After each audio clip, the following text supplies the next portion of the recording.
You know, with Nintendo wanting to have Switch owners play their games on the next Nintendo Switch, I do hope we see a resolution and frame rate upgrade via DLSS on games like The Legend of Zelda Breath of the Wild, Pokemon Arceus, Mario Odyssey, which would be really fantastic. Apparently Sonic Frontiers needs some help in that department as well. And definitely third-party games like Witcher 3 and the Doom games. What games do you think need an upgrade on the Nintendo Switch?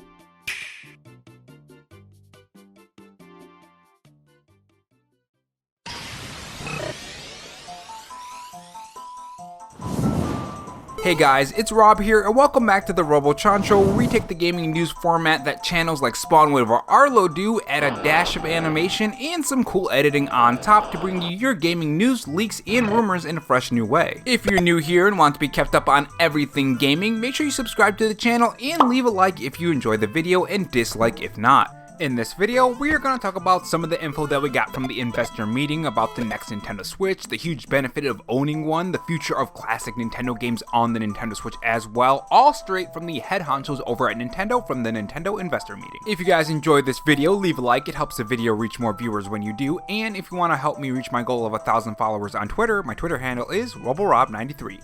So recently, Nintendo has talked about the future of the Nintendo Switch and what they're going to be doing forward with the classic Nintendo Switch games and of course older games from the Nintendo 64 and GameCube and so on. Now they did talk about a lot more than that, and I will cover that in separate videos so I can focus more on the specific topics, but right now we're going to focus on the next Nintendo Switch and classic games hitting the Switch. Now this investor meeting had a lot of big names like Miyamoto, one of the biggest people at Nintendo right now. There are plenty of other names that they listed, but that was the one that really stuck out for me. A lot of these people who were in this investor meeting make a lot of the decisions on the Nintendo Switch and Nintendo as a whole. So what they're saying here can paint a pretty clear picture, or at least a decent picture, of the future of the Nintendo Switch and future consoles as well as classic games hitting the Nintendo Switch and of course the next console that could have backwards compatibility. Now personally, I think the most interesting part about the 4 pages of questions that we have here and the answers from these people are the ones about the future hardware. Nintendo is now openly talking about new hardware to the investors, one of the most important people that they want to keep happy. Other than the Nintendo Switch install base, of course, but the investors are what gives them the money to make these things. And this was the question about the next Nintendo Switch hardware, the past games coming to the Switch, and so on, from the investors to Nintendo. And also keep in mind that this was translated from Japanese to English, so it's going to sound a tiny bit wonky, but I'll break it down for you after the quotes. You said earlier that you recognize that the issue in the dedicated video game machine business is that past software cannot be played due to the generational change in hardware and content is initialized. But now, thanks to the use of Nintendo accounts and backwards compatibility of new hardware, even in the dedicated video game console business, content can be passed on semi-permanently like images, isn't it? I think there are both advantages and disadvantages to making newly released hardware backwards compatible with previous hardware. What kind of discussions are you having internally? And this is where one of the big wigs at Nintendo responded to this question from the investors. This is what they said. In the past, we provided a mechanism called Virtual Console that allows you to play older games on new hardware. Compared to that, video games can be enjoyed for a long time as long as there's a playback environment. However, the rights to video games are complicated, so you said that Nintendo is proceeding after securing the rights. Certainly in the past, software development for dedicated game consoles was done in a dedicated development environment that differed from each piece of hardware. Therefore, when the hardware changed, we could not take over the development environment, and the software released on past hardware could not be played as it was. The software development environment itself is becoming more and more standardized, so in general, the playback environment that allows you to play software for older hardware on newer hardware is becoming easier to implement. This is where it gets me a little worried that Nintendo might be Nintendoing it up and try to make it more complicated than it needs to be, but let's continue. However, Nintendo's strength is in creating new ways to play, so when we release a new hardware in the future, I would like to propose unique ways of playing that can be achieved with existing hardware. So personally, I think there are 2 things they're talking about. One, I think they're talking about the next Nintendo Switch and playing your current Nintendo Switch games on the more powerful Switch. So if you wanted to play games like The Legend of Zelda Breath of the Wild 1, or you want to play Mario Odyssey, or heck, maybe even third-party games like the Doom games or Witcher 3, or even the indie games, you can play those on the new Switch. I think that's one thing that's incredibly important to the next console, is that you can play these games on the Nintendo Switch. Nintendo would be crazy to just throw away all of these players for a new platform, so more than likely it's gonna be a new Nintendo Switch. Now there are a couple factors when it comes to the backwards compatibility that they spoke about in this quote. Licensing for video games is something that I think a lot of companies run into, and a huge problem that Xbox actually ran into when they're trying to get these older games on their current hardware. For those who don't know, the reason why Xbox doesn't offer backwards compatibility for more games and they're just having the ones that they already have licensed out is because they were running into licensing problems. That was one of the big troubles that they had, so they had to stop it. And I think at some point, if Nintendo continues this Nintendo Switch Online service with older games on the console, I think they're going to run into this same exact problem. At some point, they're just going to run out of games that they can put, or at the very least, they're not going to have interesting games,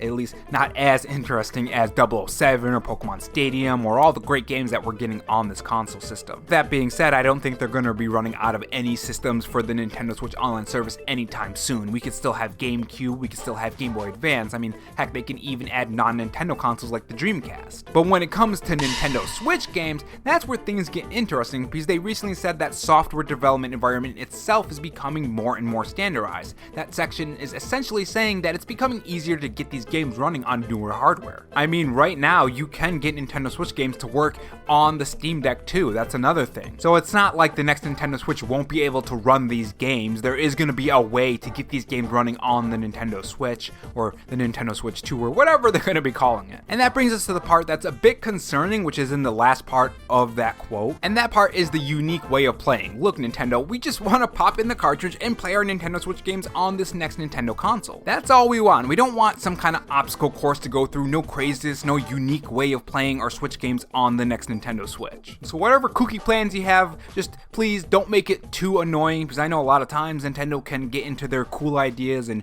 weird ideas, and sometimes they land and sometimes they don't. We just want a simple way to play our games on the Nintendo Switch from the original Nintendo Switch, just like the Game Boy Advance and the Game Boy Color games. Just like the Wii U and the Wii games, I think that's something that we can all agree on. We just want a simple way. So let's move on to that very, very juicy bit, the part where they say, so when we release new hardware in the future, I would like to propose unique ways of playing that cannot be achieved with existing hardware. And this is kind of the flip side, because you could take that as two ways. That could be Nintendo saying that we're going to think of some kooky idea to play these games, or it could just mean that they can't achieve it on the original Nintendo Switch, and they're going to be doing it on the next Nintendo Switch. So I wanted to talk about both sides, and now we're going to talk about the better one, the exciting one. So this is them saying that they want backwards compatibility on the next Nintendo console, which doesn't exist on the current Nintendo Switch. I think this is extremely interesting that they're saying this, because new hardware for the Nintendo Switch has been rumored for months and months and months. A more powerful Nintendo Switch, better hardware, different chips in it, the DLSS that they're gonna have in it. All of these rumors have been swirling for a very long time. And this would make sense that Nintendo is talking about it, because it is around that 5 to 7 year mark.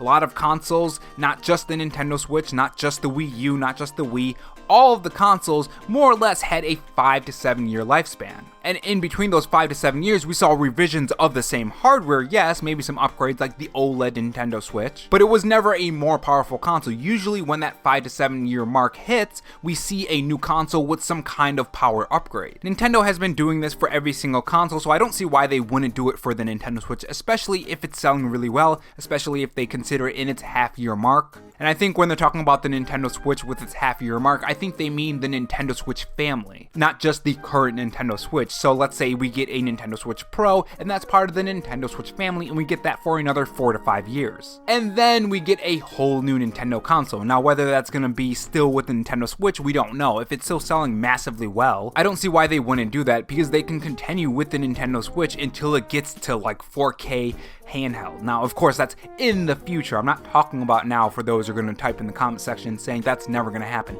Eventually, technology is going to catch up, and we're going to have handheld consoles that have 1080p, 4K, 60 FPS, whatever crazy things happen in the future. And when it comes to the Nintendo Switch, I think this would be an interesting topic. Is the Nintendo Switch form factor the future of gaming? Because eventually you're gonna hit that wall for the consoles that are trying to hit 8K. Are we gonna go up to 12K, 300 FPS? Eventually we're not gonna be able to notice the difference. Now, when talking about a new Nintendo Switch, a Switch Pro, or just in general a more powerful hardware than we have right now, it makes you wonder how much more powerful is gonna be? What is the resolution gonna be capable of, and the frame rates and all that good stuff? What about the battery life? I know we definitely need a battery life if it's gonna have a portable form factor. Are there options for a console that's stuck to the TV that doesn't have the portable version? That's another thing you have to think of. Nintendo could have a Pro version or a Nintendo Switch 2 or whatever they're going to call it and have it be stuck to the TV, but more powerful. I think there are a ton of options Nintendo could go, but I think they're definitely going to keep that portable factor. I think that's one huge thing that people just love about the Nintendo Switch.